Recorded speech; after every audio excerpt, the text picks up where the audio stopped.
sessional for a moment, and I want to focus on an exam, a test that we do in our department.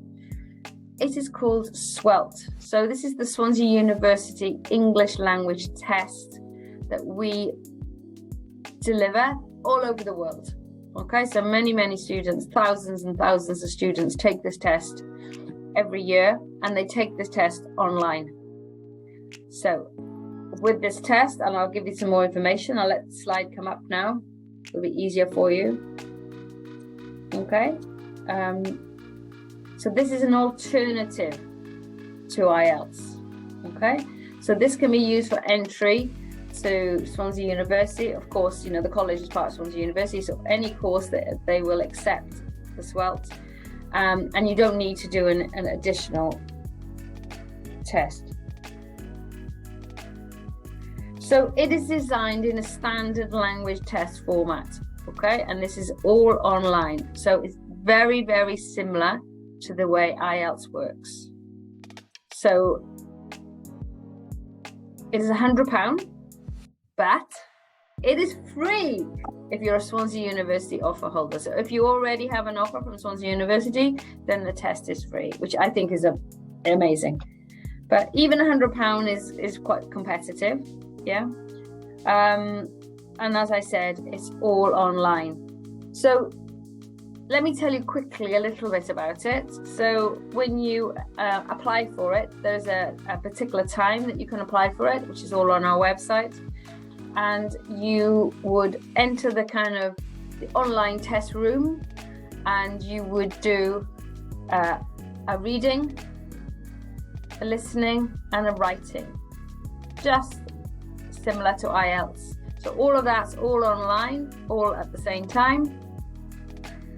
Then once you have finished that, you would be sent an email, and it would be decided then what was the best time for you to have the speaking test. So the speaking test doesn't happen on the same day, which is great, because I think the test is quite difficult anyway for students. You know, can be quite stressful for some students. So yeah, we organize then a separate day for you to do the speaking test. Again, that's online, same format as an IELTS one. So I do quite a lot of the speaking tests, and I love doing them, and love meeting the students doing that. So that's always there if you haven't had the opportunity to do an IELTS test.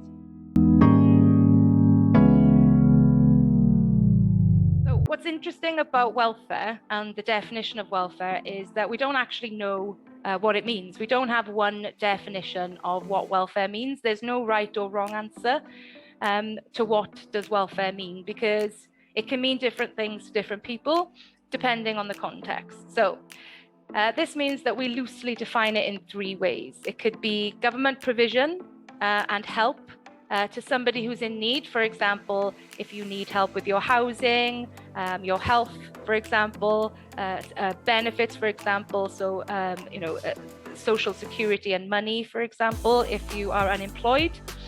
It could also mean a type of government support that provides people with basic needs, just such as food and shelter. Excuse me. It is also something that aids or promotes well-being. So it could be related to active exercise, social relationships, and it's also a state of being happy and healthy. When we think about our welfare, we think about having good welfare, being happy, being healthy. So we use the term in a general way in this case. So again, as I mentioned earlier, it becomes difficult for us to define welfare, and that's what we start to do at the beginning of this module. Now, as you can see, this is quite old. You can tell by the photograph of Abraham Maslow there that this is not a modern concept. Maslow published his concept in 1943. And what he's basically saying is at the bottom of the pyramid, we as human beings have certain needs which are basic. We need to survive. We need food, we need water, warmth, shelter, clothing, drink. Oh, I said water already. These are called physiological needs. So initially, when we go to work, that's the first need which we need to satisfy, the physiological need, the need to survive. And once we've established that area, once we've satisfied that need, we then want to protect it, which is where safety needs come in. So if you like, workers go to work, they're motivated for money so that they can pay to satisfy their physiological needs. And then secondly, they're motivated to keep their jobs so that they can continue surviving. But then once that is satisfied, as time goes on, Maslow indicates that people need a bit more than that from work in order to make them work harder, in order to keep them motivated. They need to have what are called belongingness and love needs. Okay, that's a bit of a stretch in today's system, but basically this is friendships and good relationships with the people that you work with. And then as your experience, as your service lengthens again, Maslow identified esteem needs, feeling prestige because you are in a senior position, you have experience, you've been there for a long time. We need to be respected as senior employees. And then the last one, the top of the pyramid, self-actualization. This is being the best we can be, being number one in the company, achieving to the highest level that you can achieve. And not everybody can achieve the same level as everybody else. This is self-actualization, being the best that you can achieve. As well. We at International at Campus Life specifically are here for you, our international students. Why do we have a team specifically for you? Well, there are a lot of things that you might encounter which you might need support with.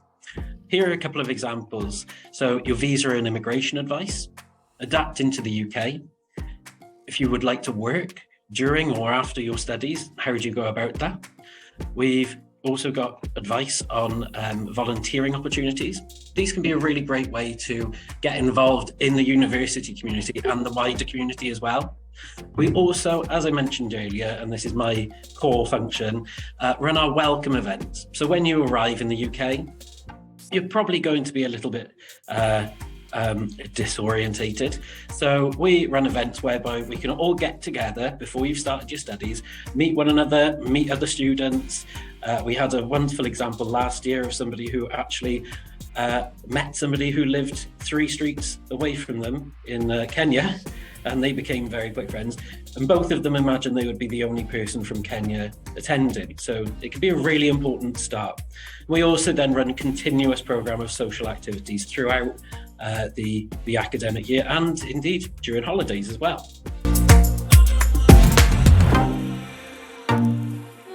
As I said before, CAS is for everyone. The Centre of Academic Success, it is to support students at every level through their journey through Swansea University. So if you are just starting out and let's say you have not written an essay before at a university level and you're feeling a little bit apprehensive, like, oh, I'm not sure if it's good enough, I'm not sure if I'm doing the right thing, we're there for you and we can give you some feedback and tell you, okay, well, this is what you're doing well, this is what you could do to get it even better.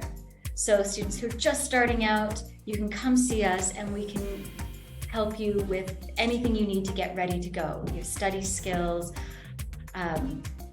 There are also a large number of students who come back to higher education after taking a break for a long time, and we're there to support them as well. So students, perhaps they finished a degree and they took a break for a couple of years, went to work, or had a family, or did other things, and then they come back and they're like, oh, school's changed quite a bit since I was there last. I need to refresh my academic skills. That's great. We offer courses, we offer support for that. International students, we have a line of courses that we offer to support specifically international students. So we have courses like academic writing for internationals, we have academic vocabulary courses, we have academic listening courses. So the other thing we have is a talk club, which is a little bit less academic, but it's a lot of fun to go to.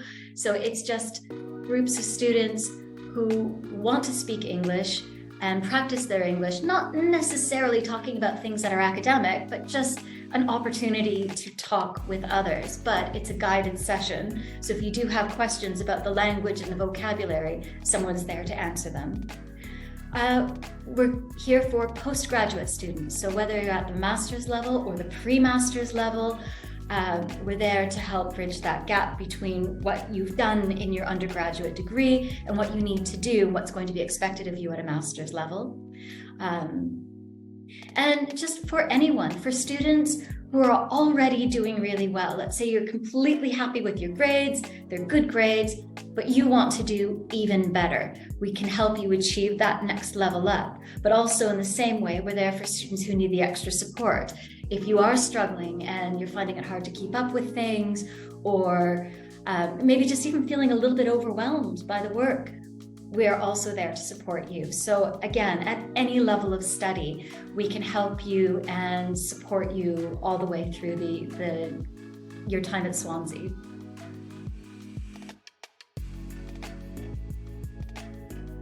Let's have a look at the number line first of all. You may well have come across this in school. Some teachers use it to start arithmetic off. I think it's a good idea to start off with it myself. The number line then is that we have 1, 2, 3, 4, and they are marked off on a line, as we can see there. To the right, they go off to something we call infinity. Infinity is not a number. It's, I think anyway, a very dangerous concept. It's frightening when you realize quite what it means. It means, if you like, a very large number and then some more. You can't get there. It's like the end of a rainbow. You think it's over there, you nip there and you find that the thing has moved on. This is what infinity is like. It's like the two little boys arguing about who can think of the biggest number. And one of them says 1,000 and the other one says 1,001. There's 1,002, 1,003, and so on. So we can't actually get there. So we can't use it as a number. We can use it as a concept, but we have to handle it very, very carefully. The cardinal numbers then are 1, 2, 3, 4 on this line. And we call these the natural numbers. It's the ones that you have on your fingers or on your toes, depending which one you use to calculate. It's the way that most people are introduced to numbers. They start, as I said, with 1, go off to infinity on the right there, and they are noticeable for what they don't contain. If we look at the integers, they're different.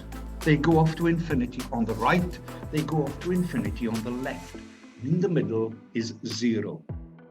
Now, this is a whole new ball game. We've got the natural numbers on our right there. We've got the natural numbers, but negative forms of them on the left, and in the middle is 0. And until the early Middle Ages, people did not know about the negative ones. They did not, for a long time, recognize that they existed. There are long arguments laid out in the literature of the time that negative numbers are an abhorrence. You know, they don't exist. Don't waste my time with them. Also 0. 0 is a very odd thing. There are things you can do with 0 which you can't do with any other number, but we'll get back to that in a minute. The integers then include the negative numbers and they include 0. Of the integers, there are even integers, that is, we can divide the integers by 2 and not have a remainder. They have a formula 2n, where n is any integer you please. Curiously then, under these definitions, we can divide 0 by 2 without leaving a remainder. If n is 0, 2 zeros is 0. So under these conditions, we see that 0 should be, at any rate, a even number. Furthermore, if you look at the numbers, we have 4, 3, 2, okay?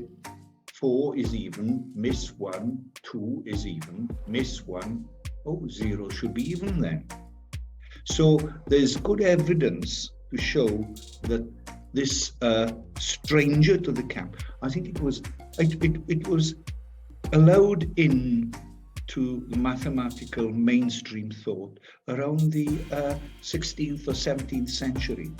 And when you consider that mathematics is more than 2,000 years old, it's quite a new invention.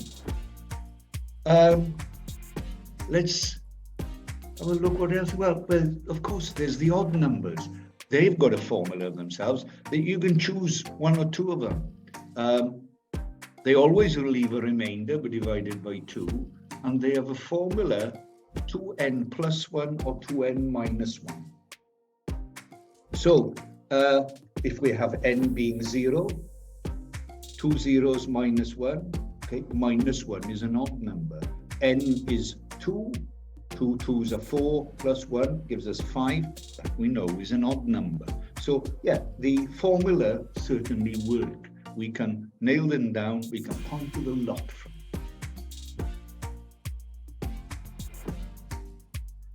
Let's take a look then actually into one of the rooms. So this is the typical or atypical student room here at the college. So as you see, you've got your own bed, the nightstand, desk where many a student will be up until all hours of the morning doing essays, last minute essays. Plugs, of course, storage space. This one doesn't necessarily have the best view. There's some of the ones that are on some of the higher floors have got lovely views of the beach. And then in this door here, through there is where you would have, well, there's a wardrobe there, and then through that door there, you can see the handle just there. That is your private ensuite bathroom, shower, sink, that sort of thing. So the courtyard outside Rod Jones, as you see, it was a lovely day when this was filmed. You've got the beach just there, bicycle storage, and then Rod Jones, which is actually broken up into 4 buildings. So you've got 1 here, 2, 3, and 4. The common room is down there, so if you click on the common room, this is the common room that is open to all students of Rod Jones Hall. So you can see there's a pool table, plenty of social space. I believe there's a games console. What is it? I think it's a Wii that's set up there now. They've got Wii Sports. So it's a lovely sort of space for students to make use of. You also then have the shared kitchen / living area. So as you can see, you've got the sort of table here, all of your cooking amenities, fridge, freezer, cookers, microwave, all of the essentials that you will need. Somebody's brought a rice cooker with them. All of the essentials that you would need as a student living on Bay campus. So that is the accommodation on Bay campus, where most of our students at the college, Swans University, will reside for their first year.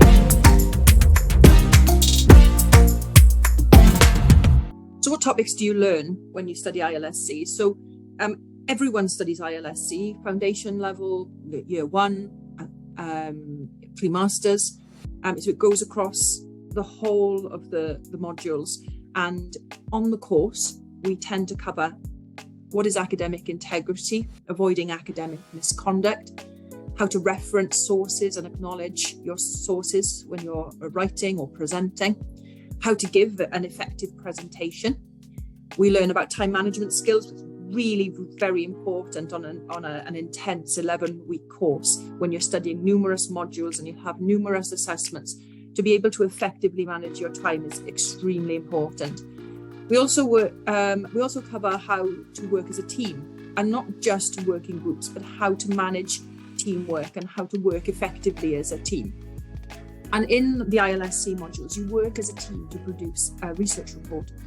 And so we cover research reports and report writing and the academic conventions associated with writing reports. And if you're in year 1 or pre-masters, you will study critical reading and critical writing techniques on your ILSC module.